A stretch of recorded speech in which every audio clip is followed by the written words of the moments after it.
Buenos días, queridos de mí, hermanos, grandes bendiciones. Ministerio de Paz les da la bienvenida para continuar nuestro estudio al libro de Efesios, hoy con el título ¿Quién adoramos?, tomado del capítulo 1 de los versículos del 3 al 14.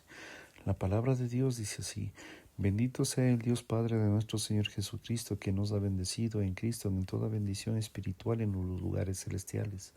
Asimismo nos escogió desde antes de la fundación del mundo para que fuésemos santos sin mancha delante de Él.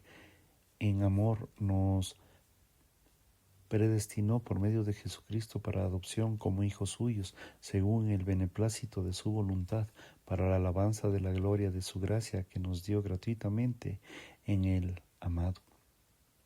En Él tenemos redención por medio de su sangre, el perdón de nuestras transgresiones según su riqueza, según su gracia, que hizo sobreabundar para nosotros en toda la sabiduría y entendimiento que Él nos ha dado a conocer el ministerio de la voluntad, según el beneplácito que se propuso en Cristo, a manera de plan, el cumplimiento de los tiempos en Cristo sean reunidas bajo la cabeza de todas las cosas, tanto las que están en los cielos como las que están en la tierra.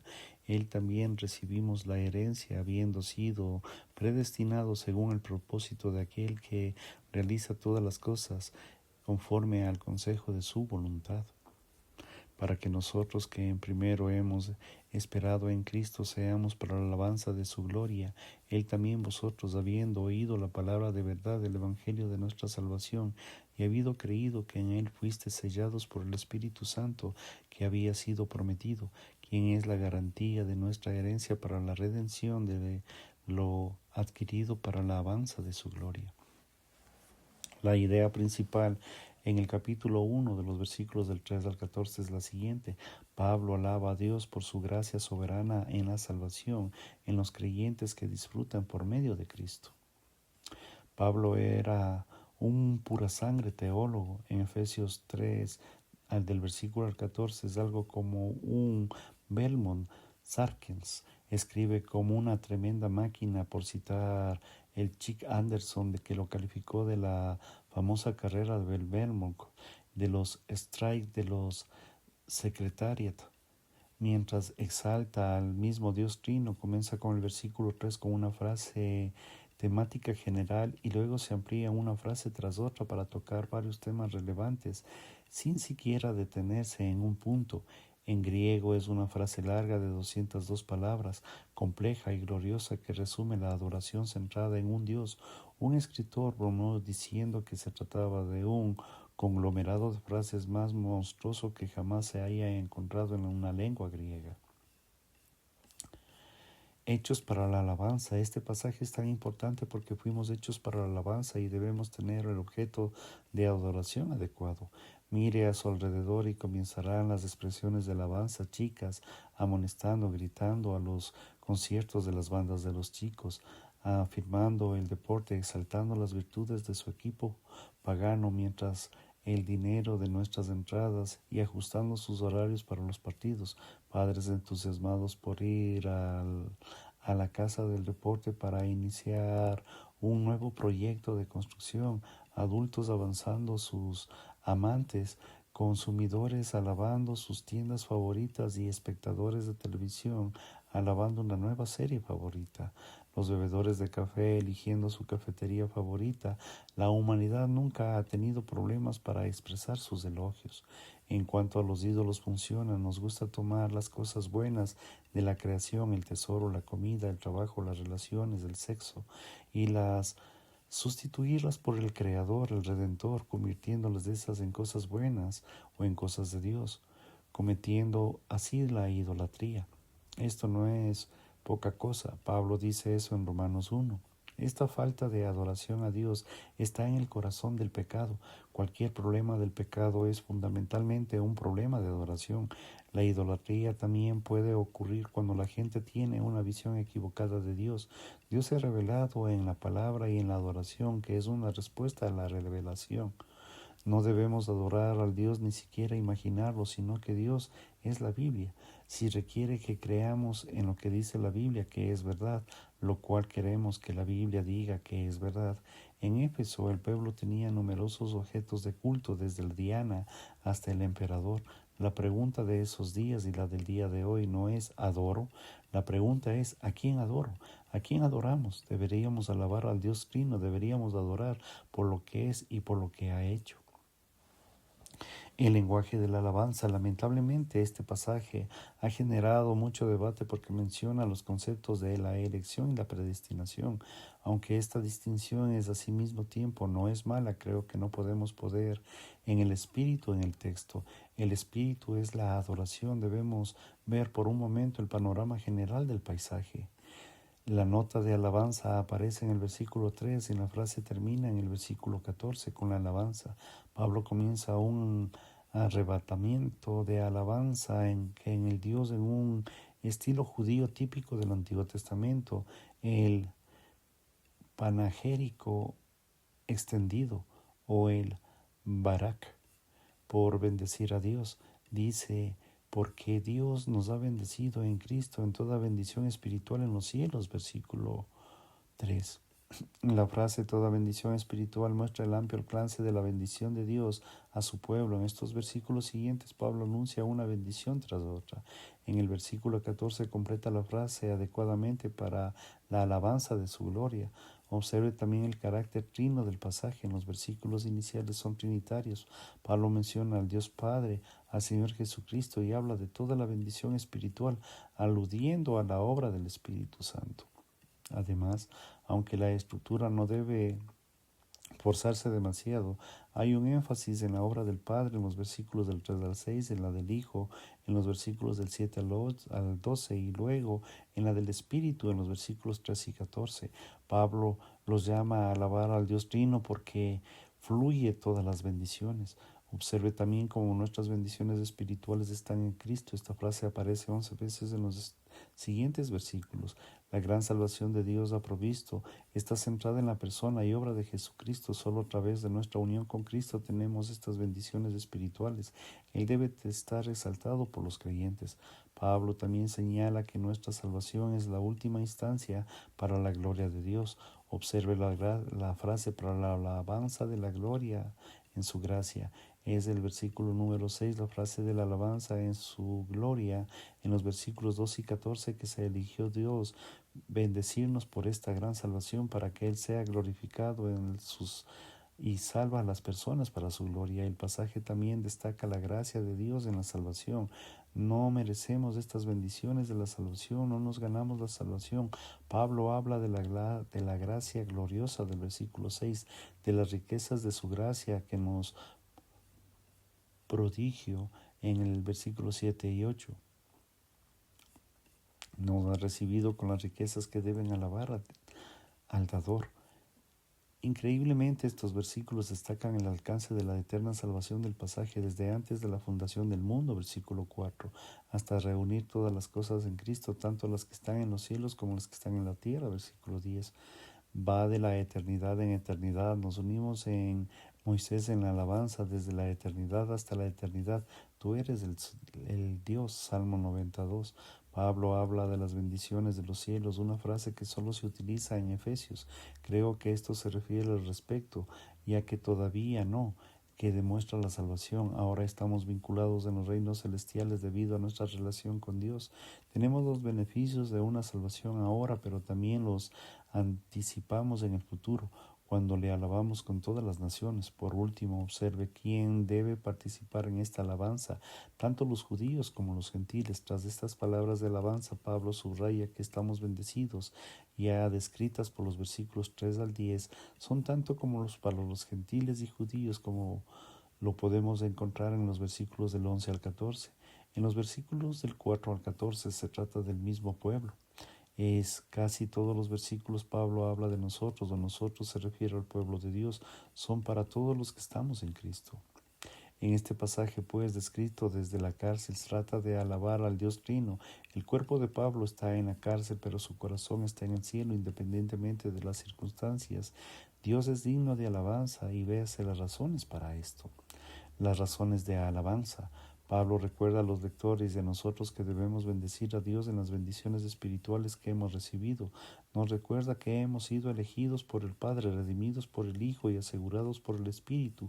Cada sección se llama a alabar la gloriosa gracia de su gloria, versículos 4, 12 y 14. Elegidos por el Padre, versículos del 3 al 6.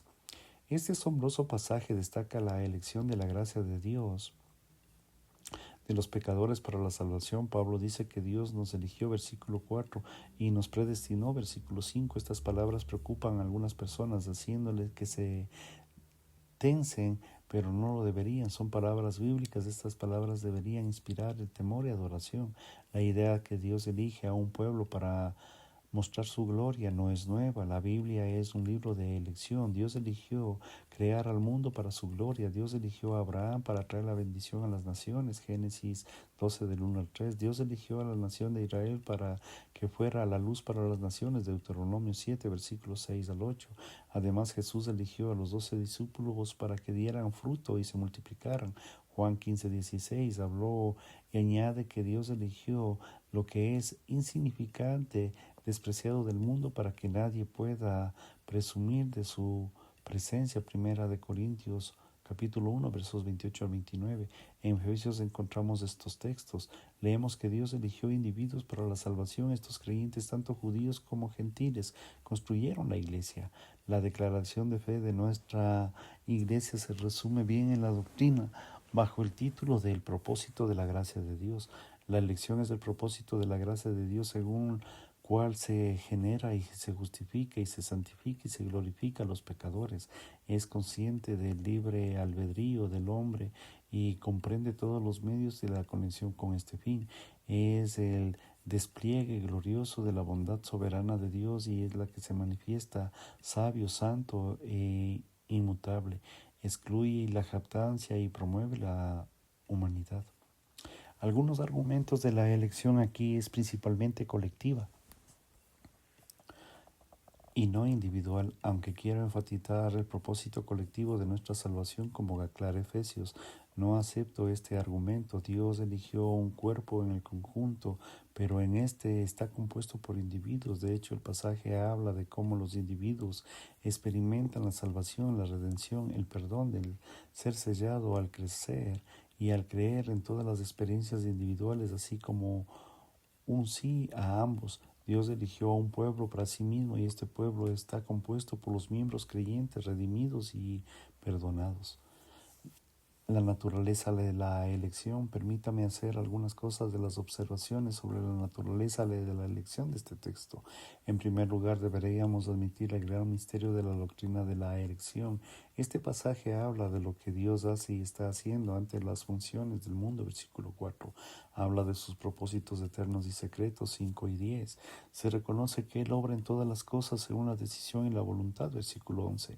Aquí debemos administrar el ministerio de Dios y mostrarnos a nosotros. En Deuteronomio nos recuerda que nos da las cosas secretas, nos pertenecen a Dios, Deuteronomio 29, 29.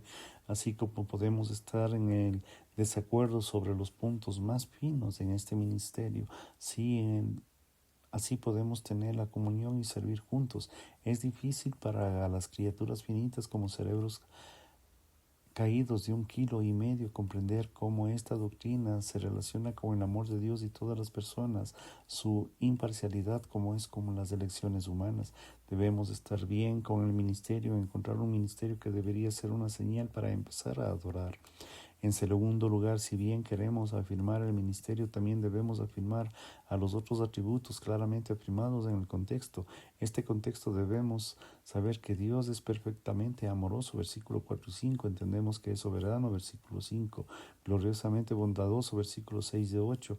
E infinitamente sabio, versículo 8. Dios puede hacernos lo que a Él le plazca, Salmo 115, versículo 3. Y todo lo que hace es siempre coherente con lo que Él es. Dios es amoroso, la elección de una expresión de amor de Dios a sus hijos. Pablo dice que el amor nos predestinó, versículos 4 y 5. Dios es soberano, en la elección de Dios simplemente es una expresión de su control eterno sobre todas las cosas. Nótese el lenguaje de la soberanía de Dios, ya que Pablo menciona la predestinación, versículos del 5 al 11. el favor de una nueva intención en su voluntad de Dios, versículos 5 y 9, su voluntad, versículos 5, 9 y 11, la administración de Dios, versículo 10, el propósito de Dios, versículo 11, Dios es bondadoso, la elección de Dios es una expresión de gracia hacia los pecadores, Romanos 11:6, segunda de Timoteo 1:9. Dios nos eligió por algo y es bueno en nosotros. Dios es sabio, la elección de Dios es una expresión de su infinita sabiduría. Y en tercer lugar, el propósito de nuestro mensaje, de la necesidad de creer personalmente en el Evangelio. Esto es incluso en todas nuestras preguntas sobre la responsabilidad humana o la voluntad que se responde en este pasaje. Mire, el versículo 3 es uno de lo que se cree. Recuerde que es la misma frase, la elección, la fe, que pertenecen en la misma frase. Y es una frase que solo Dios podría escribir. Puede que no entendamos esto, pero abracemos completamente, abrazarnos en otras verdades que estamos misteriosamente entretejidas, como la deidad de la humanidad en Cristo y la autoría divina humana en las Escrituras. Alguien preguntó alguna vez a Charles Spurgeon, ¿cómo recordaríamos que la soberanía de Dios es la responsabilidad del hombre? Y él respondió, nunca reconcilió a los dos amigos, Jacob y Esaú. A alguien preguntó otro pastor sobre el problema y él respondió, eso no es mi problema, es el problema de Dios. Es para que Dios no es un problema, solo hay que creer en ambas verdades y dejar que Dios los armonice. Algunas cosas tienen una idea equivocada sobre la elección. No debe poner en duda todos los que son bienvenidos a seguir a Jesús. Todos pueden venir, esa es una invitación. Se dice, Dios no es un inspector de seguridad metafísico en un aeropuerto que hace pasar a los aprobados en secreto y envía al resto a un tanque de retención para que interrogarlos. Dios nos trata como marionetas de carne, obligándonos a seguir su capricho. En cambio, en la doctrina de la elección nos dice que todos los que hemos llegado a conocer a Cristo estamos aquí por un propósito.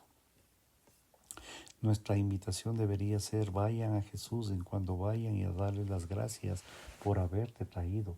Otra cuestión que se plantea a menudo se refiere a la necesidad de evangelizar a la elección y no disminuye la necesidad de hablar a la gente de Jesús o la elección, la esperanza del Evangelio.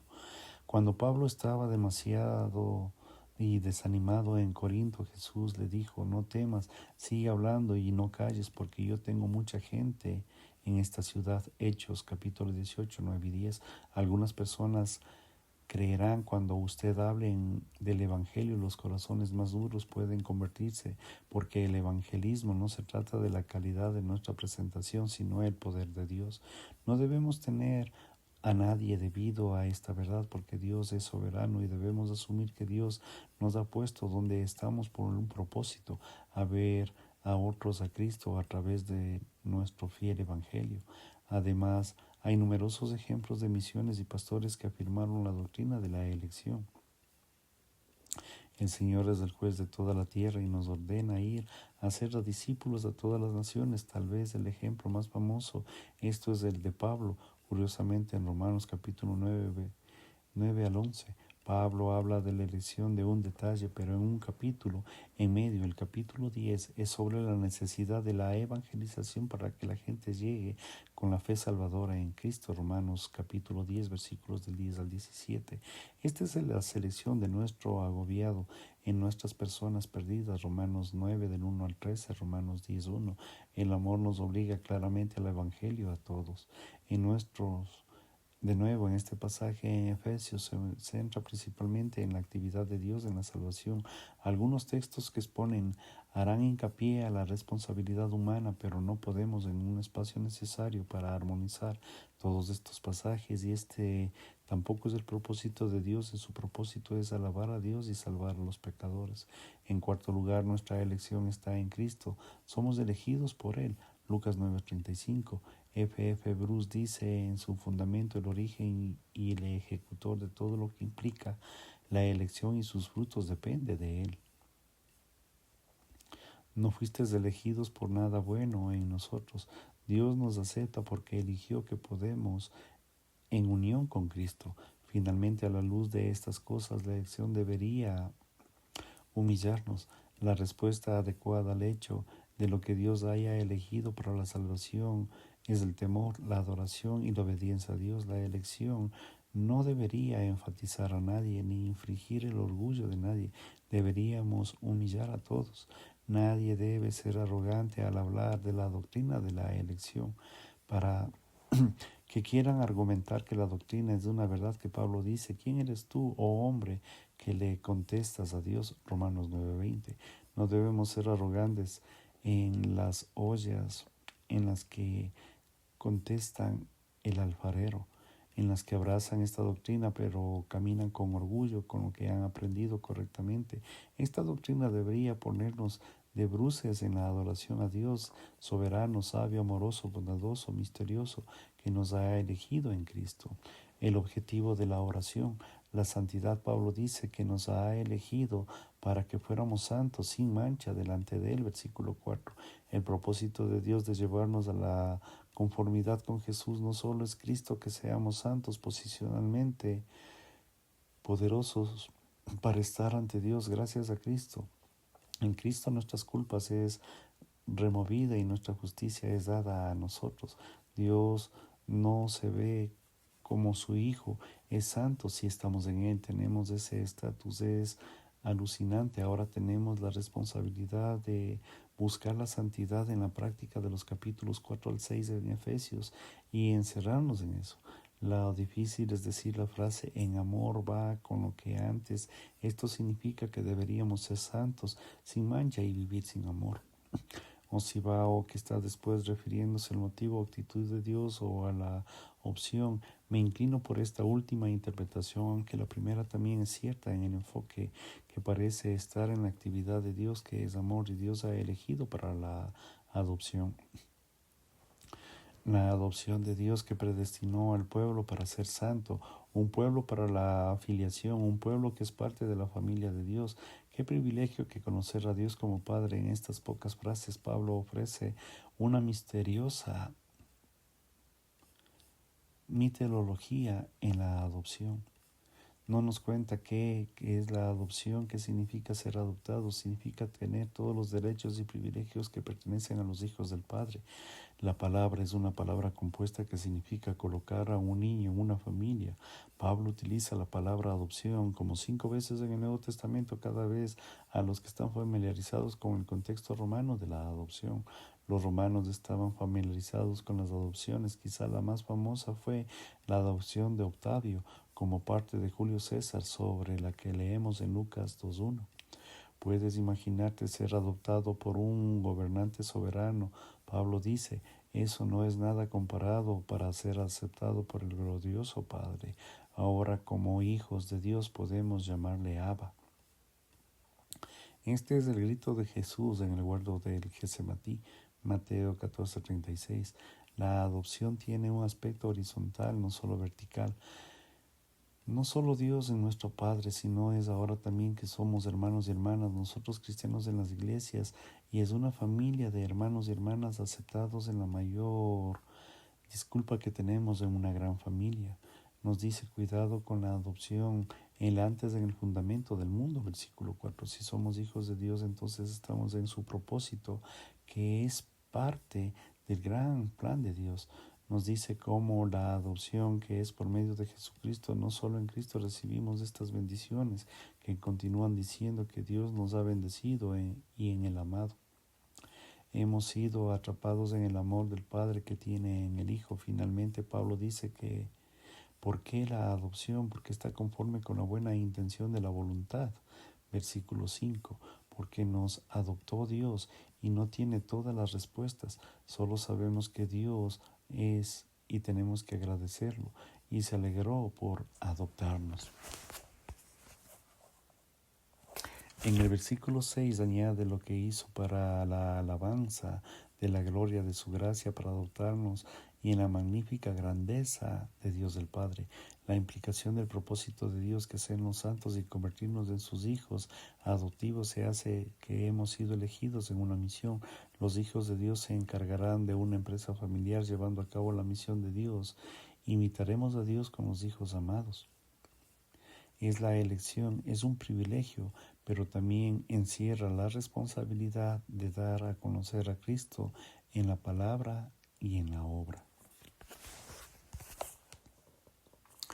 Continuaremos nuestra segunda parte de la enseñanza del capítulo 1 de los versículos del 7 al 10 en la siguiente clase. Por su gentil atención estoy agradecido. Bendiciones.